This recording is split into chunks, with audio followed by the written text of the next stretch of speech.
माफ कर दिया। जय हो छठी मैया की। अंत भला तो सब भला। वैष्णवी की माफी को हम पूरे परिवार की माफी समझते हैं और इसी खुशी में हम छठी मैया के दरबार में अगले 3 दिनों तक विशाल भंडारा करवाएंगे। सबको फ्री में प्रसाद बंटवाएंगे हम। वैसे हम आए यहां पर किसी और मकसद से थे। यदि टीना के कांड के चक्कर में, खैर जाने दो। हम ना एक मिनट। असल में हम यहां पर आए थे इसके लिए, यहां पर एक फूड पार्क बनाना चाहते हैं। उपेंद्र, एक मिनट। ये देखो, ये प्रोजेक्ट है, लाइसेंस परमिशन सब हम निकाल लिए हैं। हमको सिर्फ जमीन चाहिए और तुम्हारी वो हाईवे के पीछे वाली जो जमीन है ना, बहुत अच्छी है इसके लिए। अगर तुम हमको अपनी जमीन देते हो तो हम तुमको पार्टनरशिप ऑफर करेंगे ना।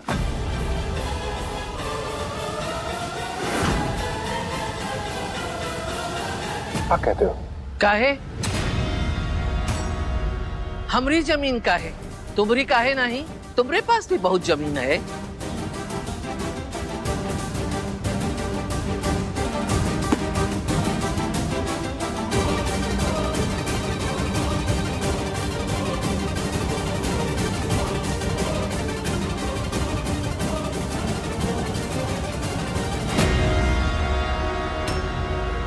चलो, पहला दावा तो जीत लिया।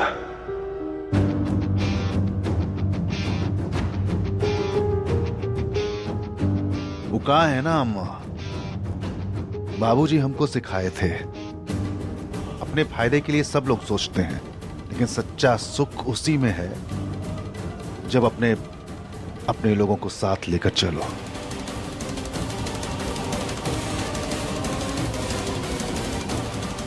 हम अकेले कमाए का फायदा? अगर हम दोनों भाई एक साथ मिलकर कमाएंगे तो दोनों का भला होगा, उसमें ज्यादा खुशी होगी और फिर गांव वालों को काम मिलेगा बहुत, उसका पुण्य अलग। हाँ हाँ अम्मा, ये तो बहुत ही अच्छा प्लान है।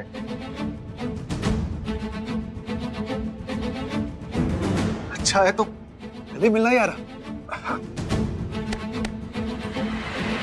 उपेंद्र, इतनी जल्दी सपने ना सजाओ।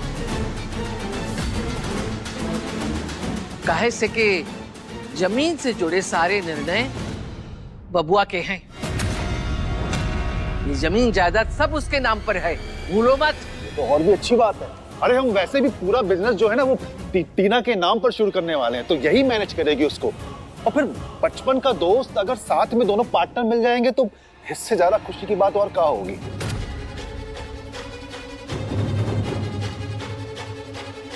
बेटी, तुम ही समझाओ ना इन सबको। अरे ये फूड पार्क इस राज्य का सबसे बड़ा फूड पार्क होगा। धन वर्षा होगी, गांव वालों की उन्नति होगी, धर्म का काम है बेटी। गांव वाले चाहते हैं कि मंदिर के पीछे जो आपकी जमीन है ना, उसे रामलीला के लिए दे दे। छठी मैया का जो मेला रहेगा ना, हम इसी पार्क में लगवाएंगे और सभी भक्तों को निःशुल्क प्रसाद बंटवाएंगे। वो ठेकुआ, हलवा, घुघरी चने की सब बंटवाएंगे। लेकिन छठ पूजा के दिन भक्त तो घाट और मंदिर जाते हैं ना, फूड पार्क कौन आएगा? अरे तो फूड पार्क मंदिर के पीछे वाली जमीन पे तो बनवाएंगे।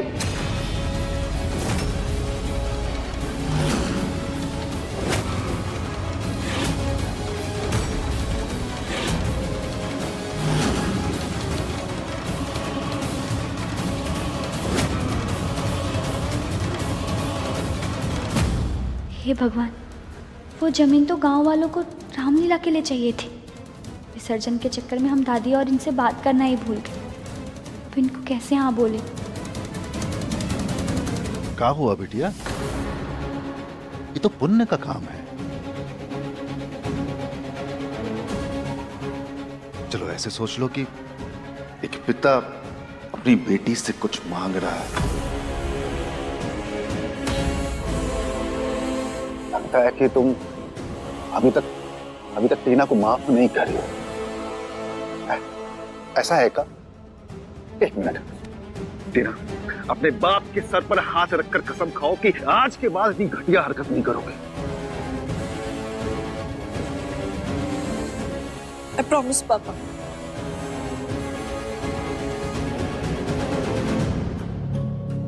देखा, टीना कभी भी हमारी झूठी कसम नहीं खाती।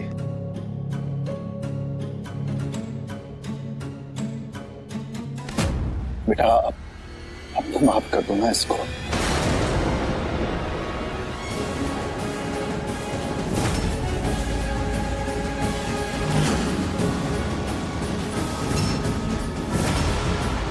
ये अंगूठी, इसे तो हम कहीं देखे हैं।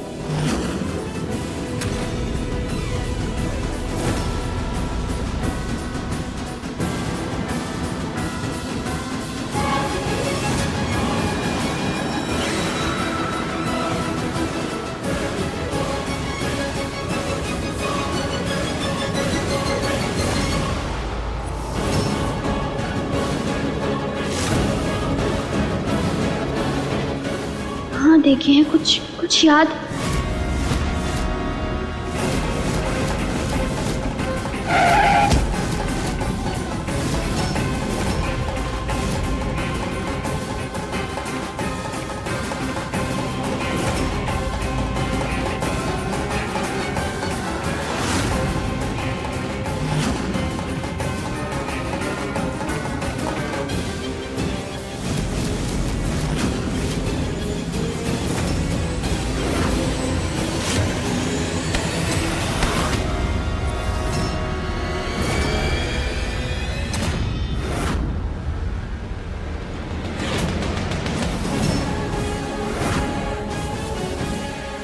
कार्तिक, क्या कर रहे हो? ये चाचा है तुम्हारे? पापा प्लीज आप बीच में मत बोलिए। अभी तक मैं शांत इसलिए खड़ा था क्योंकि वैष्णवी शांत थी, लेकिन अब वैष्णवी के चेहरे पे डर साफ नजर आ रहा है। वैष्णवी तुम बहुत बोली हो। ये सब तुम्हें बहन बेटी छठी मैया की भक्त बोल के इमोशनल ब्लैकमेल कर रहे हैं। तुम्हारा दिल साफ है इसलिए तुम इन सबको माफ कर रही हो।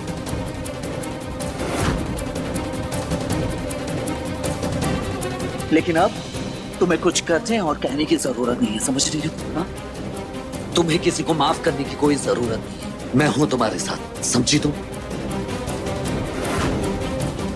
कार्तिक, ये तुम्हारे शमशेर चाचा बात को बनाने की कोशिश कर। पापा मैंने कहा ना, इनके साथ कोई बिजनेस नहीं करना है मुझे। That's it. कार्तिक, व्यापार का एक उसूल होता है कि भावनाओं को बीच में नहीं लाना चाहिए। देख लो, एक बार फिर शांति से सोच लो कि तुम्हें क्या करना है, क्योंकि सुनहरा मौका जो है ना वो बार बार नहीं मिलता, बता दे रहे हैं। उपेंद्र, अविश्वास की नींव पर भी व्यापार खड़ा नहीं होता है और बात अब पहले जैसी नहीं रह गई है। हालात बहुत खराब हैं और इस समय व्यापार की बात ना ही करें वही बेहतर है।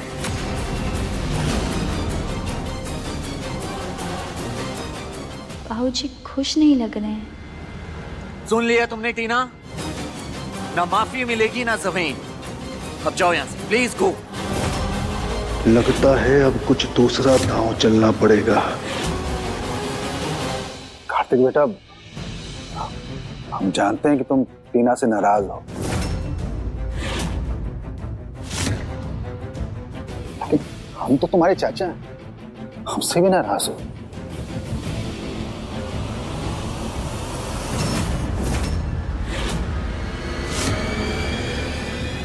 आपकी अंगूठी गिर गई। हमको वो अंगूठी ढूंढ के ध्यान से देखना होगा, कहीं वो हमारे सपने में आई हुई अंगूठी तो नहीं।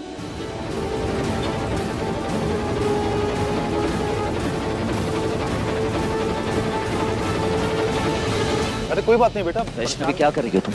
हाँ? अंगूठी घूमी है ना, तुम क्यों परेशान हो रही हो? ढूंढ लेंगे ना वो खुद। हमारे बड़े हैं वो कार्तिक जी। टीना के किए पापों की वजह से उनसे बदतमीजी करना हमारे संस्कार में नहीं है। हमको उनकी अंगूठी भी ढूंढनी चाहिए और आपको उनसे माफी भी मांगनी चाहिए।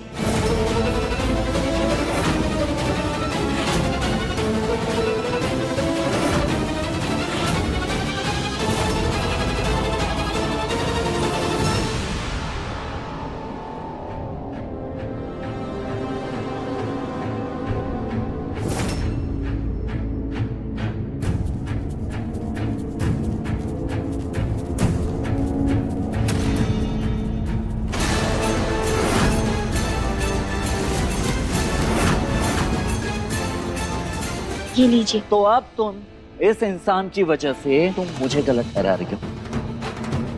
तुम्हें कोई आइडिया नहीं है वैष्णवी, ये बिजनेस डील, ये माफी मांगना, ये सिर्फ और सिर्फ अपनी बेटी को बचाने का बहाना है और कुछ नहीं।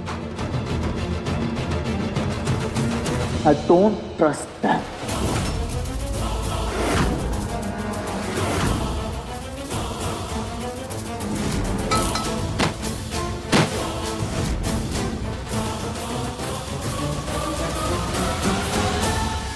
भूल गई इस जगह को? टीना ने क्या क्या करने की कोशिश की थी तुम्हारे साथ। इसी जगह, इसी मंडप में तुम्हें जिंदा जलाने की कोशिश की थी। और वैष्णवी, अगर तुम उसे इस घर से नहीं निकाल सकती तो मैं खुद निकालूंगा इसे अपने हाथों से। ना ही मैं इसे कभी माफ करूंगा और ना ही तुम्हारे आसपास भटकने दूंगा।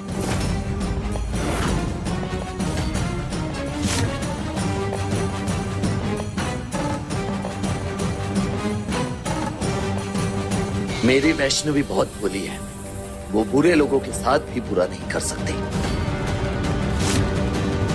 इसलिए मैं खुद अपने हाथों से तुम्हें इस घर से बाहर धक्के के मार के निकालूंगा।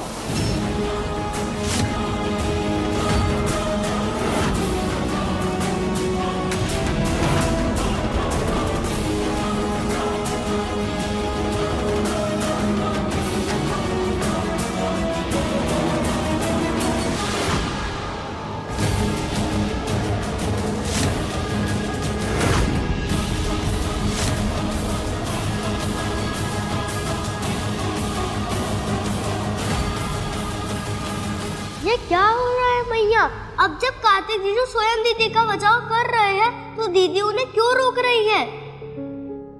आपने तो कहा था कि इन दोनों ने प्रेम के सातवें सोपान को पार कर लिया है, अभी अनस्तित्व की स्थिति में पहुंच चुके हैं, तो फिर क्यों दीदी जीजू के विरुद्ध जा रही है? इसके दो कारण हैं शेषव। पहले ये कि प्रेम में त्याग और समर्पण की भावना तो होती ही है, लेकिन दाम्पत्य में इन सब से ऊपर होता है कर्तव्य, ना सिर्फ अपने पति के लिए बल्कि पूरे परिवार के लिए। वैष्णवी के सास ससुर का अभी भी टीना और उसके पिता की तरफ झुकाव है, और वैष्णवी वो स्वयं उनके विरुद्ध नहीं जाना चाहती। और दूसरा कारण? वो स्वप्न जो वैष्णवी को प्रेरित कर रहा है, उसके और शमशेर के बीच जुड़ी कड़ी के बारे में। वो उस स्वप्न से जुड़े हुए रहस्य को जानना चाहती है। परंतु ये तो मुसीबत को आमंत्रण देना हुआ ना माते। मुसीबत से दूर भागने से वो दूर नहीं होगी शैशव। अपने परिवार को सच्चाई दिखाने के लिए और स्वयं को अपने अतीत से अवगत कराने के लिए वैष्णवी को इस रहस्य से पर्दा उठाना ही होगा, और दाम्पत्य सुखी होगा और उसके मन को शांति मिलेगी। आपको ऐसा क्यों लगता है कि हम किसी के बहकावे में आके या मजबूरी में टीना को माफी दे रहे हैं? नहीं, वो अपने किए पे शर्मिंदा है, इसीलिए इसे माफी दे रहे हैं। जब हमने इसे माफी दे दी तो बात यहीं खत्म हो जानी चाहिए।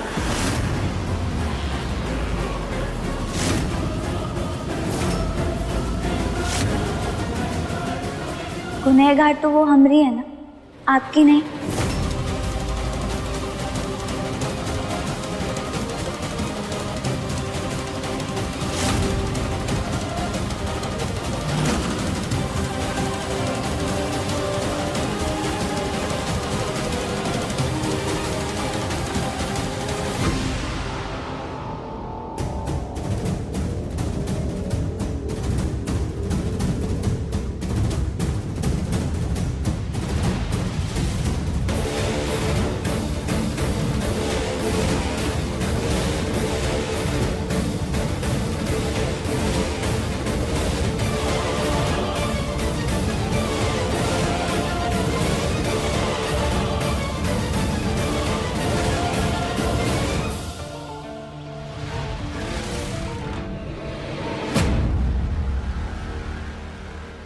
Thank you so much Vaishnavi.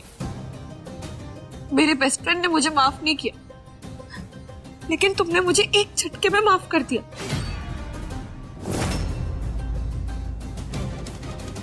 Now I believe तुम हो छठी मैया की बिटिया, वरना इतना बड़ा दिल किसका होता है।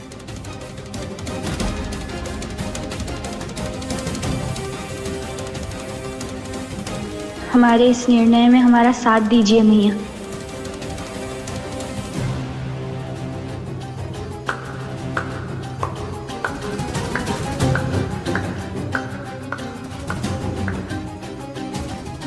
Thank you so much, thank you. बेवकूफ था मैं जो सोच रहा था इतना सब कुछ हो जाने के बाद तुम और मैं हम बन चुके। लेकिन टीना को सिर्फ अपनी गुनहगार बताकर तुमने आज ये साबित कर दिया आज भी हम एक नहीं हैं, अलग हैं।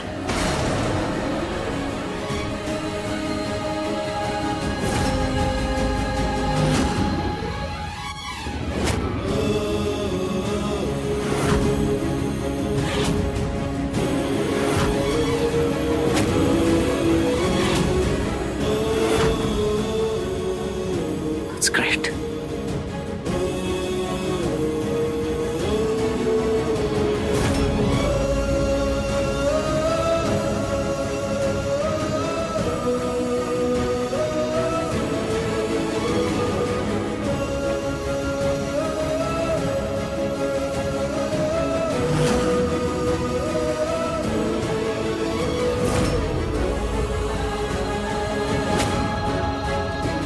हे मैया, हम कोनो गलती तो नहीं कर रहे हैं?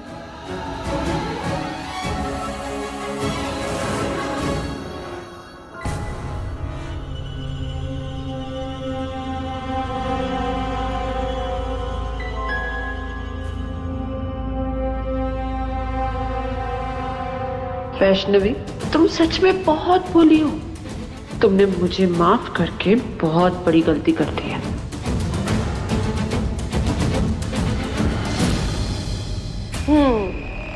तुम्हें क्या लगा था कि तुम्हारा जीवन इतना सरल होगा वैष्णवी? प्रेम तो लहरों से भी अधिक चंचल होता है, कभी एक समान नहीं होता। कभी तो वो जीवन की नैया पार लगाता है और कभी उन्हीं लहरों में समाधि बना देता है।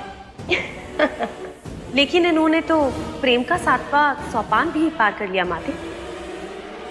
फिर अड़चने कैसी? प्रेम का 7वां सोपान पार करने से कुछ नहीं होगा। टीना के लगातार हमलों से कार्तिक के मन में भय बैठ गया है। वो क्रोध और द्वेष की अग्नि में जल रहा है और ये नकारात्मक भावनाएं उसे हमारे वश में करती जा रही। तो अब हम क्या करवाएंगे कार्तिक से? वैष्णवी कार्तिक का प्रेम चाहती तो उसे वो प्रेम मिलेगा, बहुत अधिक मिलेगा।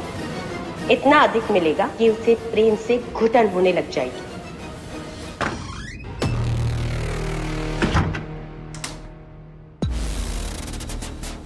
जब हमने इससे माफी दे दी तो बात यहीं खत्म हो जानी चाहिए। गुनहगार तो वो हमारी है ना, आपकी नहीं।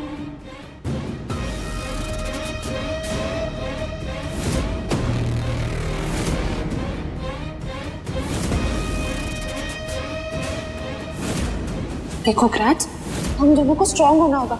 ये सब वैष्णवी के अंदर घुसी चुड़ैल कर रही है।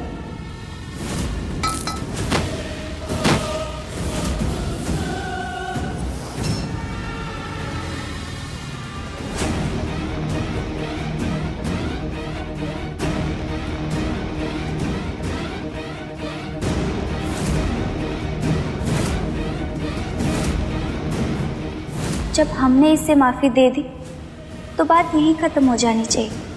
गुनहगार तो वो हमारी है ना, आपकी नहीं।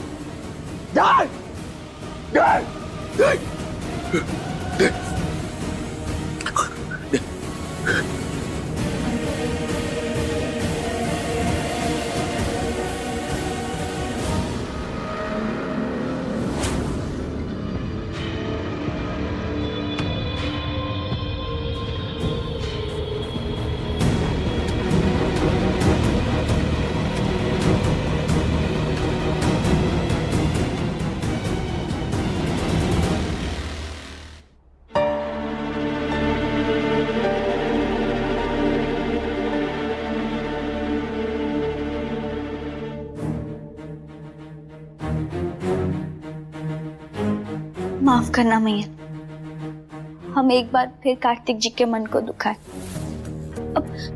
अब उन्हें कैसे समझाएं हमारे मन के अंदर के कौतूहल को। हमें उस अंगूठी के रहस्य तक पहुंचना है और बाबूजी की खुशी का ख्याल भी रखना है। हमारे सपने की बात अगर कार्तिक जी को बताने गए तो वो कहीं और भी ज्यादा उत्तेजित ना हो जाए, बात और बिगड़ जाएगी। इसलिए अब हम सब कुछ आप पर छोड़ रहे हैं मैया। हमें सच तक पहुंचाइए और कार्तिक जी और हमारे बीच सब ठीक कर दीजिए।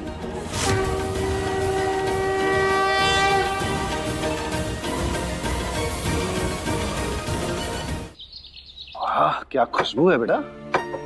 आपने बनाया ये? जी। शाबाश, जीते रहो। सही एक्टर हो आप भी पापा, मारने आए हो पर जीते रहने का आशीर्वाद भी दे रहे हो, ये भी सही है। कार्तिक बिटुआ, देख वैष्णवी ने कितना स्वादिष्ट खाना बनाया है।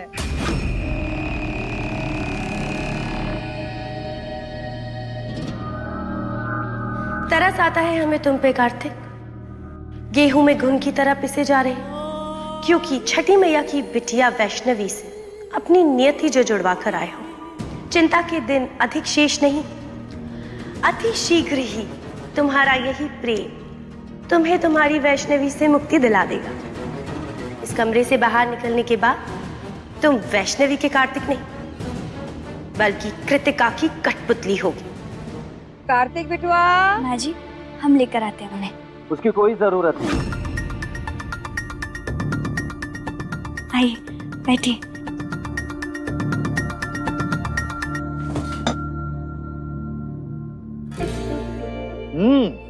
क्या बात है भाई साहब, जमाने भर बाद इतना स्वादिष्ट खाना खाए हैं।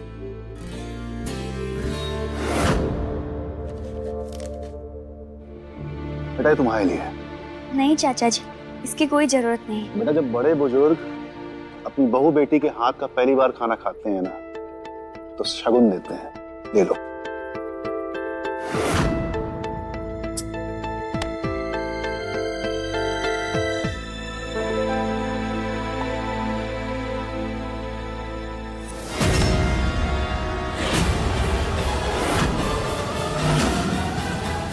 मना किया ना इसने? बेटा शगुन है, आशीर्वाद होता है बड़ों का इसमें। जिस भी माँ बाप ने पैदा की होगी ना वो धन्य होंगे। ऐसा कुछ नहीं है शमशेर, वैष्णवी अनाथ है ना।